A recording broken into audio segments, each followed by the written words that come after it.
Monday, March the 3rd, 9 o'clock in council chambers. The first item to deal with would be the agenda. Is there any late items coming forward for the agenda? Hearing none, seeing none, adopted by consensus. Bringing us to delegations. I'm pleased to see Shelby Schroeter and Alana Davis back. They were here last year approximately the same time, maybe a little later last year. A little bit later, and they're going to give us some information about the honeybee world.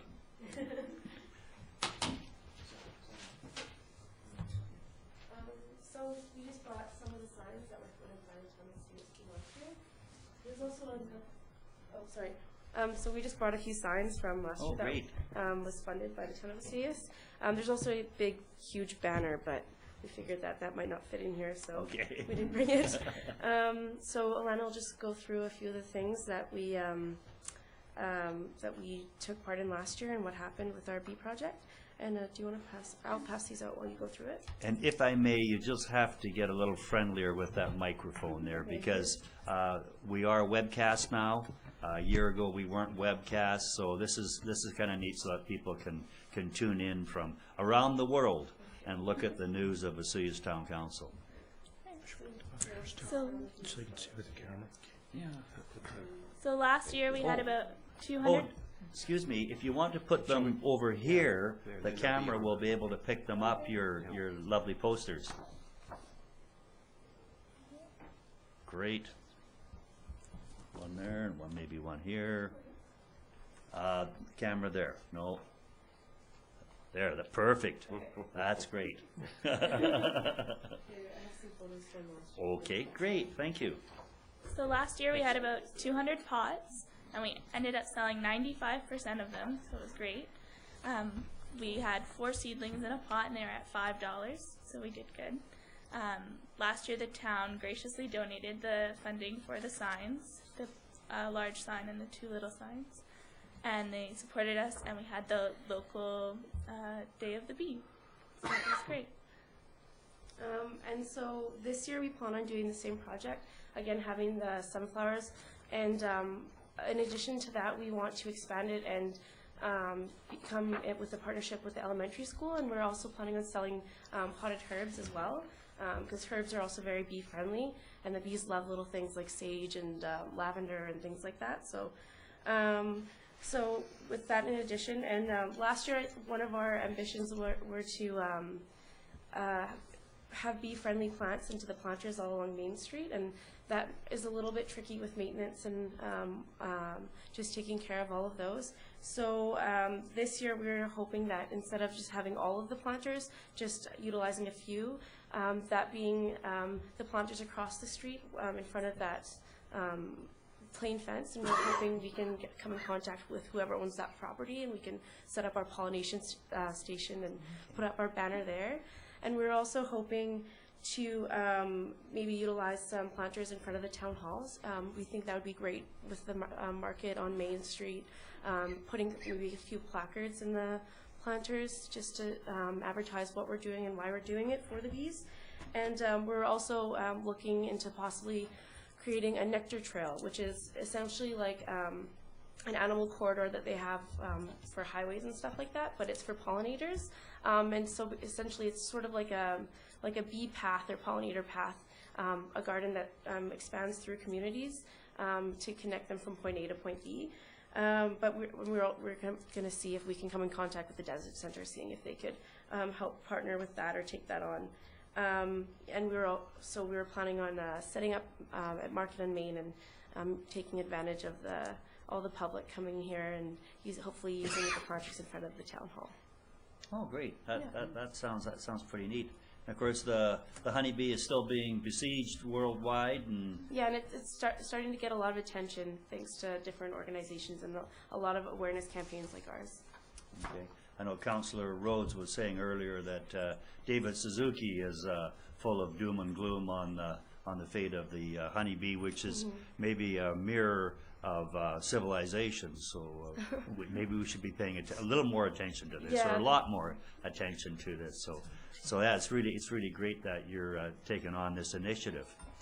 Council, please. Councillor Ryan? Well, I think it's a wonderful thing, and it's from all I've read, yeah, the bees are still under a great deal of pressure and stress, and I'm also glad to see that the Deserts Society is having, at the end of this month, having another evening, and I think we want to make sure that people know about that. I think it's the 29th of this month at Watermark. So that'll be a way, I think, for the general public to find out a lot more about it. But certainly what you're doing is very good, and I hope that that corridor, that sounds really exciting, and you know, I'm sure that we can help with you know, making sure that our area here is bee friendly. Great. Thanks, Councillor Ryan. Just on that note, when they mentioned the date of the 29th, that's a Saturday, and it's their winter lecture series, and that's a 2 o'clock time frame at Watermark. Okay, great. Councillor McCordoff. Thank you. Well, I certainly enjoyed my sunflowers last year. I planted them in my garden, and they grew to about 6 feet tall, so they were good seeds. So I certainly would be happy to support it again this year. And you did mention coming to Market on Main, and the first day for Market on Main is Saturday, May the 17th. And that would be our opening day. And if you would like to attend that, I'm on the board of directors, so we could certainly arrange for you to have a table or something there. That would be perfect. Could I ask, when do you have the seeds? Have you come up with a date yet when they're going to be available, and is it at your video again? We're working on the timeline at our next meeting, which is on Wednesday, with the members of the Global Awareness Club. But we're going to start planting really soon and transplanting and getting everything organized. We're not quite sure if we're going to have it at the movie store yet, because the movie store just went half size in December. So now we're sharing the building. It's a little bit tricky to have such a huge station for our campaign this year. So we're working on that this Wednesday. So that's why we're hopefully going to get in contact with the people who own the blank fence, the property across the street, and then we can hopefully set up a pollination station there, and then again at the Market on Main as well. Good, thank you. Great. Yeah, I think this is really a great value, particularly to an agricultural community. You know, there's so many people here that make their living from fruit, vegetables, grapes, etc. So it's great work you're doing here. Councillor Rhodes, do you have any comments? Well, only to say, way to go. Thank you very much. Your engagement in our community is really appreciated by everybody, and how nice to see you a second year in a row, and good luck. I know I'll be getting a few of them and contributing wherever I can, so thanks a lot. Thank you so much for your support. And I guess finally, it's always refreshing to see a delegation come and they're not looking for cash. Although we did offer some support last year. It's just great to have you here, and thanks a lot for this endeavor. Thank you very much. Bye now. Bye.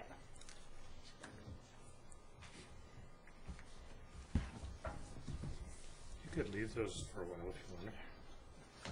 I can get them. I can bring them back if you want. Yeah, maybe just during the meeting, have a little bit more exposure. Sure. Thank you. Yeah. Thanks, ladies. Thank you very much. And I guess I should comment, Councillor Plant was a late scratch for today's meetings. We just got notification that he couldn't attend around 8 o'clock this morning, so I don't know what that entails, but we hope that everything is fine. Going back to the agenda, we're into business. First item up is Kraft Hockeyville. Mr. Remenko, Mr. Davis, thank you. Thank you, Mr. Mayor. We received correspondence from Kathy Martin. Again, she's leading the charge to bring Kraft Hockeyville to Osoyoos. And in preparation for Kathy, we've done a couple of things. We printed some posters. We posted some news items regarding Kraft Hockeyville on the Town of Osoyoos website. We distributed an e-news regarding Kraft Hockeyville. We booked a gymnasium at the Sonora Center for March the 8th. That's the night we announced the 16 communities. And we sent some information to the Osoyoos Coyotes to post on their website. This past Friday we had a not as successful as we anticipated day for Jersey Day. We did have some jerseys out and about in the community. We sent some information around, but we will hope to do that again prior to the 8th. And right now, the top prize for Kraft Hockeyville is $100,000. The difference in the last time that we participated, I think there was just 1 or 2 monetary prizes. The top 16 teams or communities will get at least $25,000. So getting to that initial round of 16 is super important. So we're trying to do our best. We'll bring as much exposure as we can. Sarah Dennison, our program supervisor, is working closely with Kathy to do some of the extra stuff. If you can, and what's most important is anybody and everybody, go to the Kraft Hockeyville website, look for Sun Bowl Arena, and become a member. And I'm not sure if that helps push it over the edge, but it sure doesn't hurt. And if we get to the top 16 on the 8th, we'll be lucky. So this was just provided for information to council and how we're proceeding with Kathy and trying to make Osoyoos Kraft Hockeyville. Okay, good. Questions of council, please. I guess the last time that it took place, West Kelowna finished quite high, I believe, second or Yep. in that top category. I believe they garnered some money for their efforts. Now, and I know the mayor of West Kelowna quite well, Doug Findlater, and they had quite an extensive program there. Is this still a multiple dial-in, register, nonstop? So what happens on the 8th when they announce the 16 top communities is that you have 3 days as phase 1, and during those 3 days you call and make as many or hit your, on the website as many times as you can. And then there's a second date for 3 days where you'll do the same thing, and then a third date. And then on the third date, the winners are announced at the expiration of that. So there's 3 different phases, not all continuous. They're slotted out. And then we have to be on top of that, making sure that the community and the public are aware of what's going on. Each phase you get eliminated. So 16, 8, 4, etc. And then to the ultimate, the winner. So there's no, and if you don't know these answers, I understand that. Yep. But what about population differences, for example? If you're talking a community of 60,000 people or a community of 6,000 people or 600 people. It's wide open, but I'll tell you this, being from Newfoundland, they say if everybody in Newfoundland went back, the rock would sink. So I think there's a huge connection. I think there's a huge connection with the Osoyoos, people that live here, people that have visited here, and just helps us, get into that top 16 is incredible. And I think with Kathy's enthusiasm and what she's done to date, I think we have a chance for sure. Okay, I know last year, I think I voted at the end into the finals. I was voting for some lake in Saskatchewan. What was Gull Lake or some very, very small community in northern Saskatchewan. I was voting for them just because of that reason, to vote for some small community in northern Saskatchewan. Councillor Ryan. Yes, thank you. Talking about people from all over and from Newfoundland and so on, reminds me that Destination Osoyoos should be certainly part of this, because they have websites and they have things that are just getting incredible numbers of hits, and definitely there are people from all over Canada and the world who are interested in Osoyoos and are going to the website. So I think that they would be, and they are marketing us, so they might as well market us as a potential Hockeyville. I think that could really help. So how do we get to be in the 16 for the March the 8th? Is that based on the number of people who become members, or?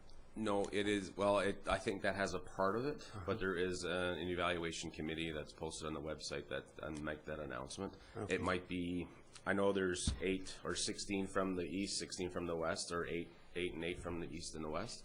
And I'm not sure if they do it on population, high to low, but there is a committee that's set up to do that. Okay.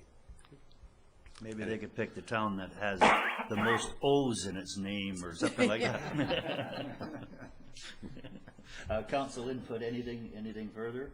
So we'll just stay tuned then and get ready for the 8th, and once we accomplish the 16, then we'll get a real plan on, So how we're going to March move the forward. 8th, we will have, invitations sent out to the entire community for the Sonora Community Center.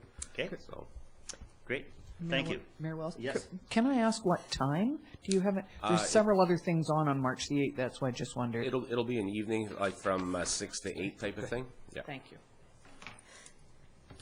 Okay, under Business 2, Community Foundation, South Okanagan, Similkameen. Again, Director Davis, please. Thank you, Mr. Mayor. We received correspondence from Sarah Trudeau, who was initially here, I think, once or twice this past year, regarding the enhancement of the South Okanagan, excuse me, Community Foundation Endowment Fund. Sarah was hired as a full-time program person for this endowment fund, and what they're looking for is to try to increase the amount of dollars with Osoyoos. They currently have a balance of a little over just nearly $6,000, and they would like to match funds if Osoyoos, the town of Osoyoos, was willing to donate $2,500, meaning the $2,500 from the town along with the matching $2,500 from the foundation, an increase of $5,000 to what they currently have. In the past 22 years, the foundation has supported Osoyoos associations with over $27,000 in grants and scholarships. The foundation relies upon pooled funds to make that happen here in Osoyoos and other communities. With the interest that we earn on our current dollars, we wouldn't be able to do that, and it's something that can't be relied upon every year. The foundation is hoping that local citizens will be encouraged to help build that fund if the town assists with that donation. So in terms of options, we could consider a one-time allocation from the community service program in the amount of $2,500 to help build the fund locally. As option number 2, we can consider developing a policy to contribute an annual amount from the community service program in the amount of $2,500 to help build the foundation and raise the profile of the foundation locally. And option number 3 is probably not do anything or provide any funds at this time. And staff is just seeking direction with these 3 options. Our community service grant program just, the deadline was on Friday at noon, this past Friday, February 28th, so we will be discussing that at a later time too.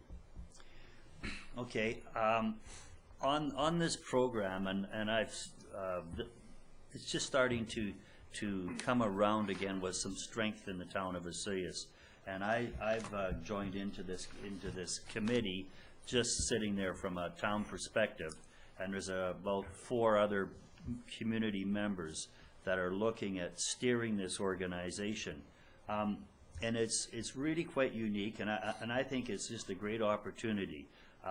People donate money to it, and again, as you stated, Director Davis, that the interest only goes forward into the town projects. Now, ideally, we'd like to see this at $500,000, for example, where that interest is put at doing a real meaningful improvement to the town. Penticton is there. They've been at this for 30 years, and maybe even longer, 40 years. And it's very, very effective, and just a great source of funding to improve the community. And there's a lot of people that in their wills and that are looking for what to do with their money, and they can put money forward.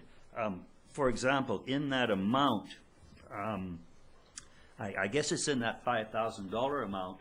I think the majority of that somebody put forward for Pioneer Parkway maintenance.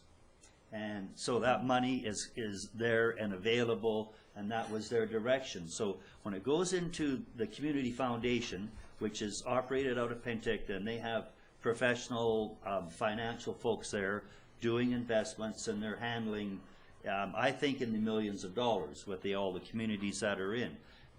And they're effectively investing those funds. The interest comes back, and it gets directed to exactly where it came from. If it came from Osoyoos, it goes to Osoyoos.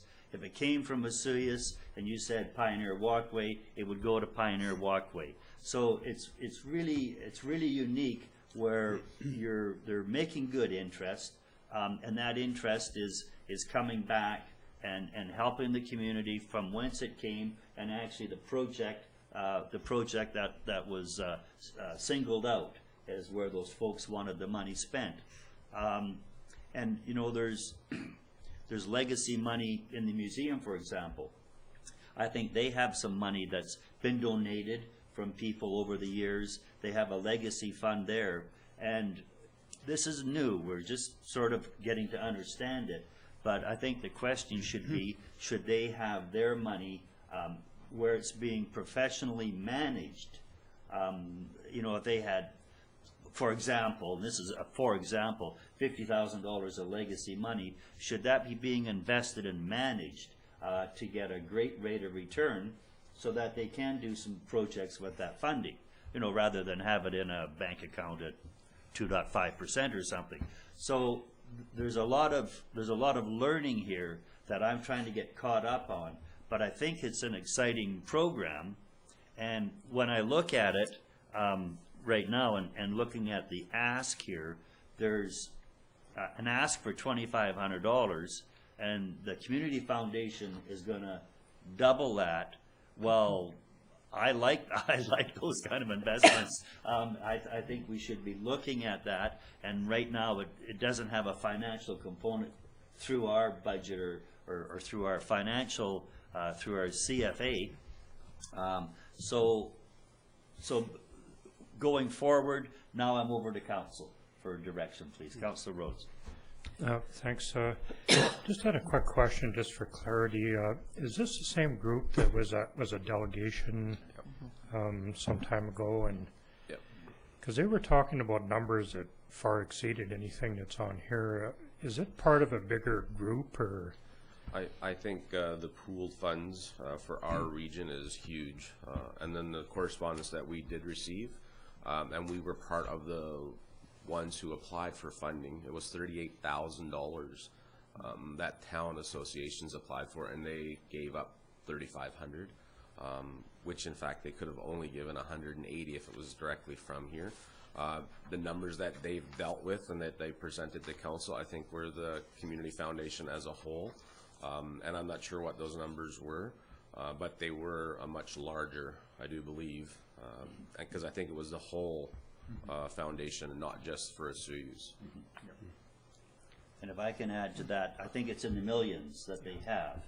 But then, so the ask from Osoyoos was $38,000. They gave $3,500, and really our allotment was $180. So we're sort of drawing down someone else's pooled funds, so to speak, because sometimes some of the donors in there, they have a cause, like a conservation cause, covering the valley or the Penticton area of the valley, rather than a direct dollar thing. So I think that's how we were able to get some of those monies that were basically an over allotment to the town of Osoyoos. Next, please. Councilor McCord. Thank you. Are you suggesting, Mr. Davis, that perhaps the grant and aid program, is that what you're talking about? Yep. Would this be considered under that? Have they made application to the grant and aid program, or would you just include it because you know that it fits the category? Yeah, that's exactly right. And that would be something that council would provide a resolution on in another meeting, I would believe, right? Yes, we're looking to see if council wants to, you know, kind of jump into an annual process or not, and that's how come we didn't bring it to the regular meeting, because if council provided us some direction to create a policy, for example, that an annual allotment be provided out of the grant and aid program, we would come back to council with a policy that council could then pass during a regular meeting, and a portion of the grant and aid program would go annually. Other than that, we would, and again, a direction of council, would you like to put this on the regular agenda? If no policy, a one-time funding just to take advantage of the $2,500. So that's kind of the ask that we're looking at here. And just to add to that, there was no deadline in their correspondence to say, you know, this is something they wanted to do ASAP, in 2 weeks, a month, etc. I'm assuming sooner than later. Okay. Yeah. Okay. And it was rather neat. Sarah Trudeau, who was doing the outreach with all the communities, her salary was put forward by a donor in block funding. So she's being paid not with funds coming out of it. Someone realized the value of having her do this outreach to all the communities, and has put forward the block money so that her salary is being paid out of that dedicated funding, which is pretty neat. Further, I'm sorry about all this preamble, but it's fairly new, and I'm a little bit excited about it. So this is going to come forward in the community, looking at how this group can do an outreach into the community, be it something at Watermark or one of the hotels, or I don't mean to single out Watermark, sorry, one of the hotels or one of our venues in town, trying to reach people with that type of information, and just how we can go about that. So if anyone here belongs to multiple organizations or has some input, if they could start thinking about how we can get the story out to the people that are living in the community, because I think it's a pretty unique opportunity for the people that have excess money. Councillor Ryan, please. Yes, thank you, Mr. Mayor. Well, I'm quite excited about this. Of course, I have a fundraising background myself, and when working for another organization, I accessed some funds from this foundation a number of years ago, and happily I wasn't at the last meeting, which was to look over some grants from this area, but because of a conflict with another appointment. But I'm quite excited about it, and certainly supportive of it. The museum, I believe, has their funds with the Vancouver Foundation, so they are professionally managed, but they went in that direction for whatever reason when they set it up. But I like the idea of doing this. I think the foundation initially, when it got started with help from the Rotary of Penticton, as well as a couple of the city of Penticton and others, as well as the Vancouver Foundation, who helped kickstart their initial fund. I can see that, you know, I mean, to have them double what we're giving and to effectively double the amount in the Osoyoos portion of the foundation, I think would be excellent. But I guess I'd also like to see us challenging our residents as well. And, you know, I mean, to say, well, we will in a sense, it could be a sort of a three-part thing. You know, maybe we'd end up with, you know, $1,250 or 15, you know, or 5. Sorry, 12. More than 5, maybe 10 or so. So I can see us giving 2,500, saying to that, but as well a challenge to our residents to match what the foundation and the town are giving, and to try to encourage a little more resident giving. As far as something ongoing, I'd like to see. I think that might be a way in which we could start building up that fund, the Osoyoos fund within the foundation, and excuse me, thereby give our local organizations another alternative to our own grant and aid, which has been controversial. We've gone back and forth on whether we should have it and what parameters we should have. So it might be a way of us to gradually transition to pointing them in the direction of the foundation, with support both from the town and from the residents of the community. So certainly an initial $2,500 to be matched by the foundation, and with a challenge to our residents to participate in that whole thing. I mean, it's easy for us to sort of give it, but it's there are certainly I'm sure there are people here who would gladly donate to this cause if they knew a little more about it.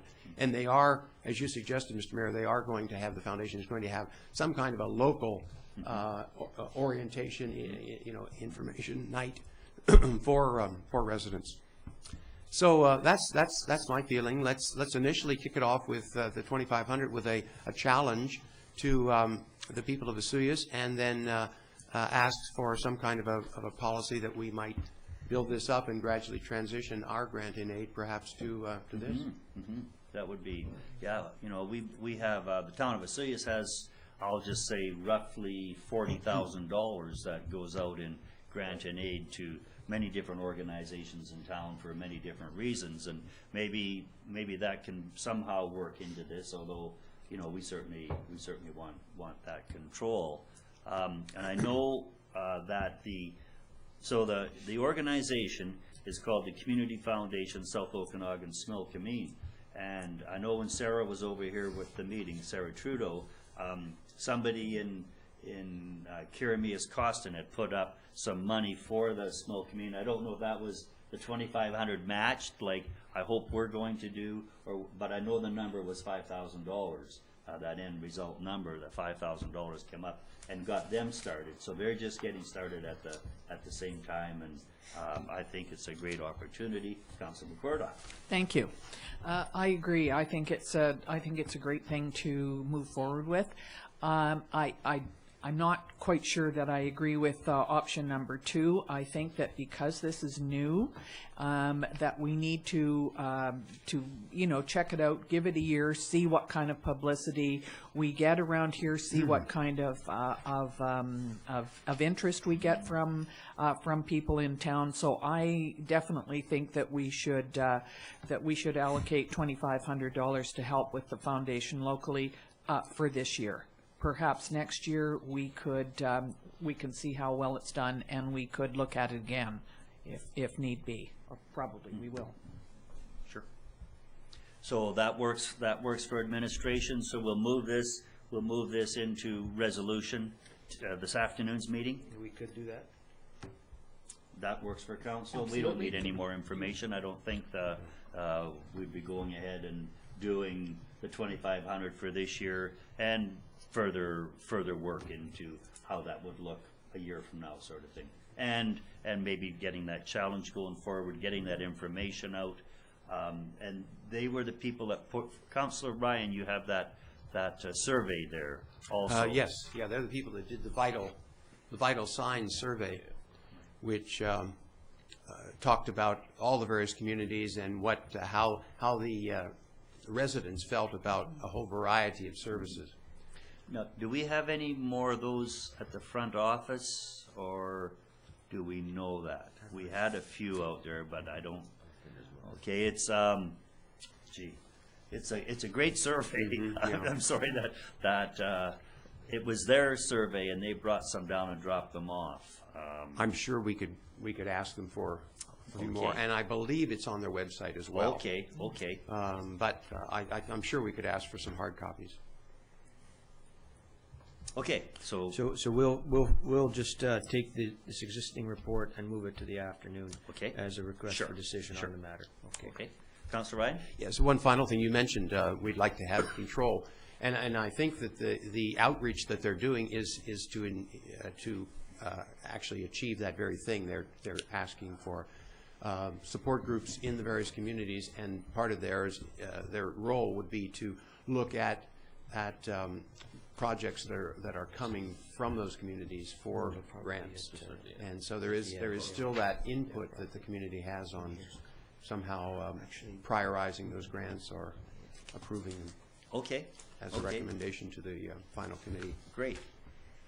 Thank you, and thanks for, there was a lot of preamble there, so, but it's important as we try to get this information and education out to the public. So we'll keep moving forward on this.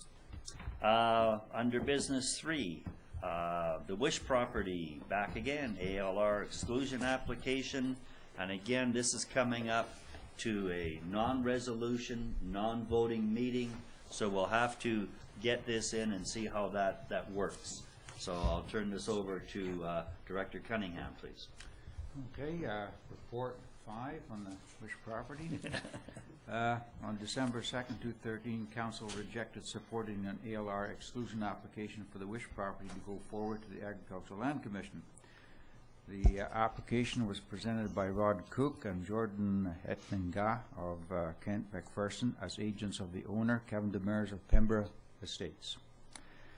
The Council's decision was informed in part by a public meeting that was convened on November 12th at their discretion as allowed under the Agricultural Land Commission Act. After Council's rejection, Mr. Demers and Kent McPherson carefully considered their options about withdrawing their application and or revising their original proposal and submitting again. Council is now advised that on February 24th, 2014, Rod Cook of Kent McPherson advised the Director by email that, quote, further to our telephone conversation of today's date, please be advised that we would like to withdraw our current ALR exclusion application. We will be submitting a new application very shortly based on addition to the land use and a significantly revised site plan. A new application and proposal is expected soon. Kent McPherson's previous application for the 21.848 acre Wish property was accompanied with a preliminary area plan showing 159 square space RV park, along with supporting central RV facilities, 3 retail commercial apartment buildings fronting a highway, sites for a small commercial building, and a secondary town fire hall near the new highway intersection, and a north-south connector road allowance along the eastern side of the property. Part of Kent McPherson's proposal included compensating for loss of the Wish property from the ALR by funding inclusion of a 31.1 acre property near Coston in ALR into the ALR, which was previously naturally vegetated but is being cultivated for a vineyard. This exchange could help maintain the Commission's priority of preserving no net loss of agricultural capabilities in the area. Staff report to Council on December 2nd presented 3 options for their consideration. Option 1 recommended excluding the Wish property in its entirety. Option 2 recommended retaining the Wish property in the ALR. And option 3 recommending excluding part and retaining the remainder in the ALR. Council passed 3 resolutions. The first one was to accept the recommendation that it be held in the excluded in its entirety from the ALR, and that went down in defeat. The second motion was sustained, and that was to keep it within the ALR. And then the third motion was to the effect of that we should forward the voting results to the Agricultural Land Commission. And that was passed. So, after Council's rejection of Kent McPherson's first proposal, Rod Cook inquired with the CEO and the Director on December 15th about obtaining more feedback from individual councillors before making a decision about possibly withdrawing their application or considering whether there would be any value in submitting an amended proposal. On December 18th, after the CAO conferred with the Mayor, he informed Council that their voting results had not yet been forwarded to the LC because Kent McPherson had verbally advised they wanted to submit another proposal for Council consideration. The CAO also informed Council that based on their debate at December 2nd meeting, it was made clear to Kent McPherson that it would have to submit a significantly different proposal, quote, for consideration.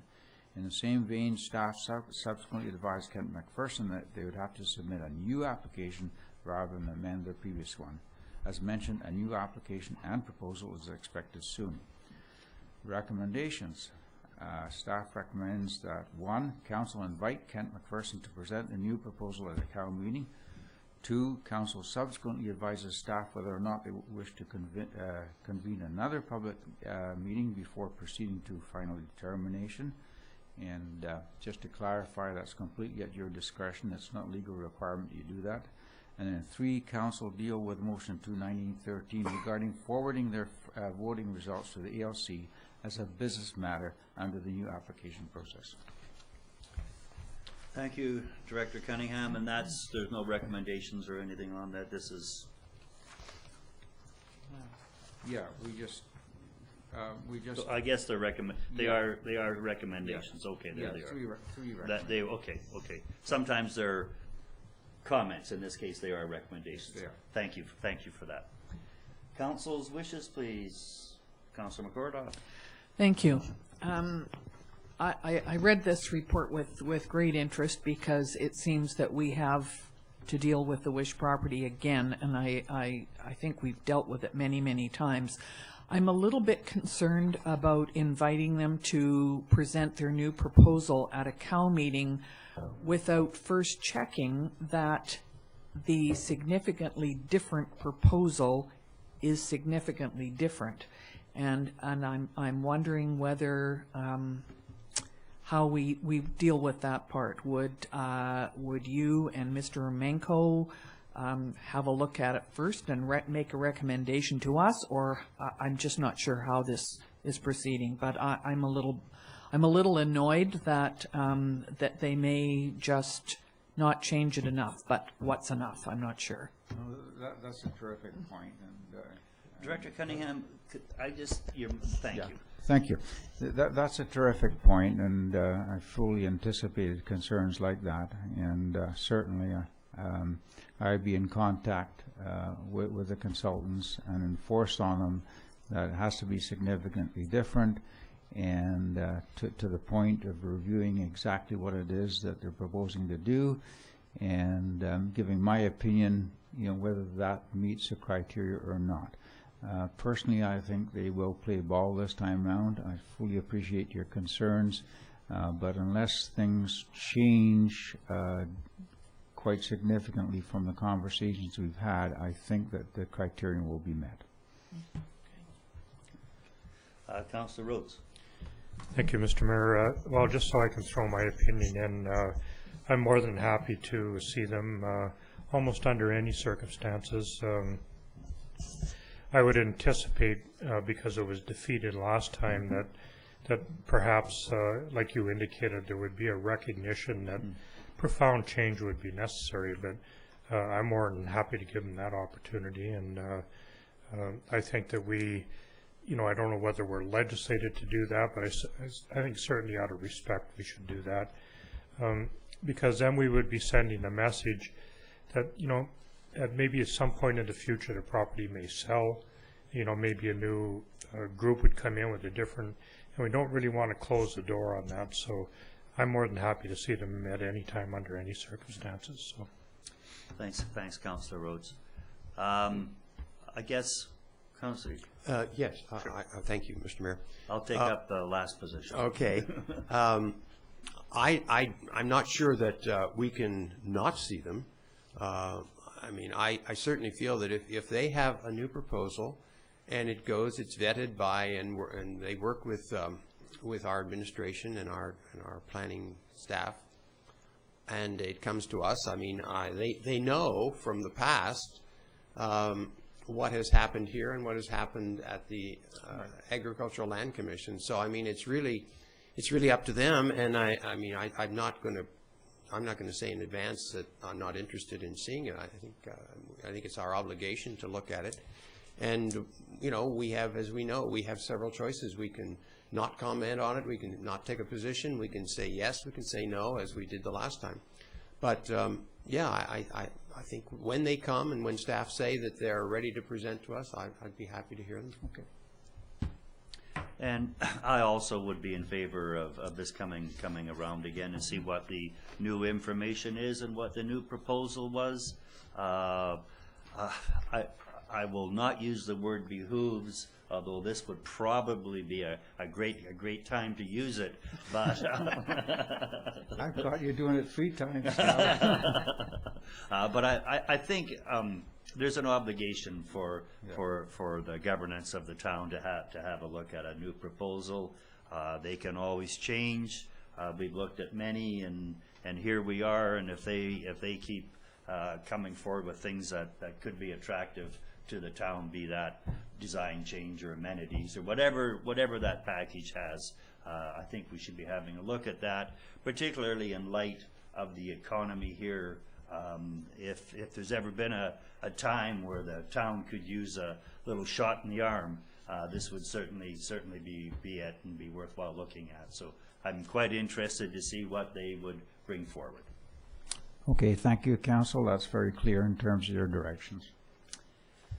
Next item, Skeena-Queen Charlotte Regional District, BC Ferries service cut, a letter. Mr. Romanko, please. Thank you, Mayor Wells. This is a correspondence that came to Council dated February 3rd, 2014 from the Skeena-Queen Charlotte Regional District. The correspondence is in regards to the BC ferry service cuts and fare increases announced by the province of BC on November 18th, 2013. The Regional District Board is not happy with the results of or the potential results of these service cuts on the overall economic development and service to the residents in the area. Therefore, they're asking councils throughout the province to kind of stand with them, and their asks are either to write a letter to the Premier requesting that she schedule a joint meeting with the local government and First Nations to further discuss this. And apparently they are having some trouble getting a meeting with the Premier. I don't know what if they've had any success since then. The second ask would be that they ask Council and the Board to support the coalition by conveying through resolution support for the coalition of communities that the unfairness and the impacts of the fare increases and the service cuts on the region. So we get many requests like this for other provincial types of support, and we're bringing it to Council to see if they want to have some action in this particular area. Okay, thank you. And I think I'm going to offer a little preamble here. With some of the new budget items that are happening in the province, there seems to be a lack of attention being paid to tourism. And we've had a previous tourism issue right here in our local riding, and I think we've all are aware of what's happening with the ferries and the cancellation of ferries. And I've seen reports from, for example, Germany and how these ferry cancellations are impacting a large number of potential tourists coming here, and a lot of them do the rental RVs and go through the islands to come down the interior, circle tours and things like that. At the same time, they have some good programs in place that the town of Osoyoos is rewarded by and benefits from. And you know, it's sort of bite the hand that feed you. But I think there's a significant issue out there on the ferries. So how do we find that balance, I guess, is the question. Council, please. Councilor Rhodes. Thank you, Mr. Mayor. So I'd like to use this opportunity to rant a little bit as well. And the west coast of British Columbia is perhaps one of the most stunningly beautiful areas on the face of the earth, and I think that it should be accessible by the public and people that are touristing and using and viewing that part of the world. And I honestly believe that BC Ferries has stifled that opportunity by cancellations, and particularly the high cost of riding on a ferry. I have in the recent past, been a frequent traveler to Vancouver Island, and every time you pull up to that gate, you're full of excitement about going to, a beautiful part of the world, and they just remove that excitement by the large amounts of money that you have to hand out the window of your vehicle just for the privilege of going back and forth. And I know it must be a terrible cost of running those ferries and the investment and that kind of thing, but when you invest in things, you always look for your return on investment. And if you're spending money and people are not using the product that you've invested in, it's kind of a poor investment, and I think that needs to be corrected, in its entirety. So I'm very supportive of, letters and whatever we can do to support this cause. I know it's only one portion of the overall problem, but I think we can be a little, positive at, contribute in a very positive way by supporting this request. Thanks, Councillor Rhodes. And you said something there that triggered my question, or answered my question, was this is BC Ferries, and is that under a classification of, is that BC Ferries Corporation? Is that a Crown Corporation? Yes. Yeah. So really, truly, we're not taking a political action here. We're taking a corporate action here. So we can basically feel comfortable at forwarding a letter because it's to BC Ferries Corp. And I think that answers my question about being in a delicate position. Councillor Ryan McCordoff, please. I support certainly sending a letter to the Premier, and I think you're right. They didn't ask us to send it to the BC Ferry Corporation, but I think we should send the letter to them as well, because it is a Crown Corporation, and I mean it operates fairly independently, as I understand it, from the provincial government. And I think there's been a lot of concern about the bonuses and the salaries of the people in that corporation as well. And I mean, I personally believe that in this province, in any province where you have water separating parts of the province, that the ferry system is a part of the transportation system. I mean, the ferries are free in the Kootenays, and just because they're shorter runs doesn't mean that they shouldn't be the same, the same either paid for or free. And so I support asking for this meeting to happen, and I support copying that to the corporation. As far as the coalition, I mean, I don't know much about them other than the fact that they're, it's a sort of a group. So whether that's really important, I mean, certainly to ask for a meeting with them so that they can air their concerns, I think is sort of a no-brainer. Okay, thank you. Councillor McCordoff? Yes, thank you. I agree that we need to perhaps send a letter to this group and to the provincial government asking them to meet with them and discuss this. I'm a little bit concerned about just believing this point of view is definitely one-sided, and I think that there have been from what I've read, other options available. They may not be the same as what they had expected and what they wanted. So I think we need to be a little bit wary of just buying into this totally and saying, yes, we support you.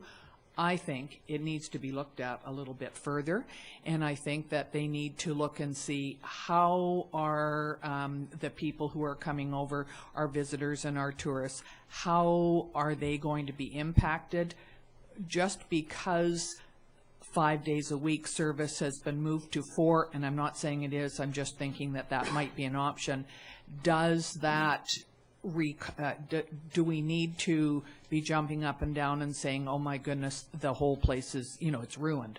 I think we need to be a little bit careful how we word this if we do it, and say we support opening discussions again and having both sides say what it is that is the problem and how can it be fixed to everybody's satisfaction.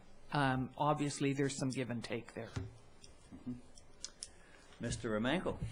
So it appears that there's support for a letter going. Perhaps we will put this onto the agenda. I don't know if does council want to deal with it today, or do we just bring it back on the 17th and with potential resolutions that could be sent as part of the letter, or I would think today. Okay. And I don't think Yep. we need resolutions as such, but certainly an ask. okay. And if we do it in the right tone, but the ask probably covers everything that we heard today. Councillor Rhodes. Thank you. I would like to suggest maybe a couple of week delay on it to may give us an opportunity to look into this coalition, this ad hoc coalition. You know, I understand that it would be nice to get it in the works and everything, but some of the concerns that Councillor McCordock brought up, you know, that buffer period for a couple of weeks may give us an opportunity to do some personal research on it anyway, if nothing else. Okay, that works too. I was just looking at, in my mind, I was looking at the regional district rather than the coalition, and that was sort of government to government. But if that coalition is in there, maybe there should be a little bit of further investigative, find out who they are. So we'll do a little bit of research and then bring it back on the 17th? Sure. Okay.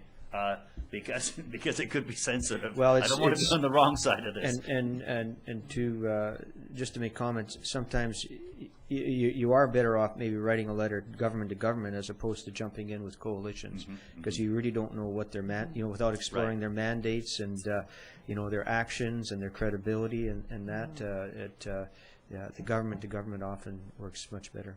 Because I could see this letter going to the regional district, to the Premier's office, and to BC Ferry Corp. And we have to do this. It's interesting because I have my own personal feelings on it, but I'm representing what the town's feelings and position should be on this, and that's what council's doing. I understand that. I'm sure we all have. We could all write a personal letter if you wanted to, but that's something else. Councillor Ryan? Yeah, in my comments, I wasn't really keen on writing to supporting the coalition or whatever, but to me it's more important that we write to the Premier and just say, we think you should meet with these people. We think it's an important to make sure that people and goods can move, at reasonable cost between various parts of the province, and it maintains that we're supporting another government entity because of what we know about the importance of tourism and transportation and that sort of thing. So I don't have a strong objection to putting it off, but I would like to focus on just supporting the regional district in their desire to meet with the Premier, quite honestly. So sure, I would favor bringing it forward on that basis this afternoon, and it could be correspondence, and we say, well, okay, we'll support what you're trying to do, and the other is something that we can find out more about, or we'll let you deal with as members of the coalition. Okay, and having said that, I think we'll stick with the research, if that's all right, Councillor Ryan. Oh, sure. And I appreciate Research what is you're good. saying. No, I appreciate what you're saying, because if we remove the coalition, that takes a lot of it out, and we could just stick with the government bodies, and there's a safety valve there rather than the body that we don't know. But I think we can, Mr. Romanko, we can go through on that level. Okay, thank you. And last item, Fire Hall referendum, a possible timetable, and this is actually directed to the legislative framework for getting to referendum and dealing with those time frames if we were looking at a referendum to be held in late June. It came from Jeanette Van Vienen, the Director of Corporate Services, Mr. Romanko, please. Thank you, Mayor Wells. With the Director of Corporate Services being off for until well into April, I thought it was important that we had a step-by-step days marked out relative to Council's direction to have the referendum on the 21st of June. So the report basically, and I won't read the report, but it identifies on a day-by-day basis what Council has to do, what the administration has to do. And as the report states, it's most important that Council on March 17th provide the 3 readings for the borrowing bylaw. Council could set the question for the referendum, and then also appoint the chief election officer and deputy officer. Once Council does that, we have to forward the borrowing bylaw to the province, and we have to get their approval of that particular bylaw by April 2nd. If that is not met, we cannot meet the June 21st. As the calendar outlines, we're right down to 80 days. We require 80 days after that approval, and if we don't have 80 days, we cannot hold the referendum. So just bringing to Council's attention the tight timeframes that we're in and the decisions that have to be made, and just kind of wanted to step by step what actions, so that we had it as a matter of record with Jeanette Way. And while it hasn't been official or anything, I believe that Council, if we didn't make June, I don't think this Council would be holding a referendum in the summertime, so we would then skip to late September, which shifts everything. So and again, that hasn't been decided, but in speaking for Council, I think that would probably be the area, the position that we would take. So any other input from Council, please, on this heading for the March 17th? Okay, that's great. Thank you, Mr. Romanko. Anything further? Hearing none. Motion to adjourn. Rhodes, McCordoff. All in favor? We're adjourned. 5 to 10. Yeah. See you this afternoon, Keith. Thanks.